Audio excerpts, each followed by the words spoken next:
దళిత వాడలో పుట్టి పేదరికంలో పెరిగి బడిలో చివరన గుడికి దూరంగా కులతత్వపు అడ్డుగీతలు కోటి ప్రశ్నలు లేవనెత్తగా ఎటు చూసిన జ్ఞానం చుట్టూరా అంధకారం బాధలు ఈసడింపులు బానిస బ్రతుకుల విముక్తి కోసం దేశాలెన్నో తిరిగి శాస్త్రాలెన్నో చదివి మానవత్వపు విలువను పెంచి మతతత్వానికి హద్దులు చెరిపి నీవు కూర్చిన రాజ్యాంగం జాతి జనుల కరదీపం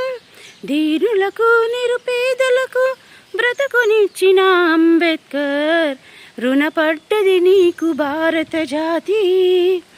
రుణపడ్డది నీకు భారత జాతి.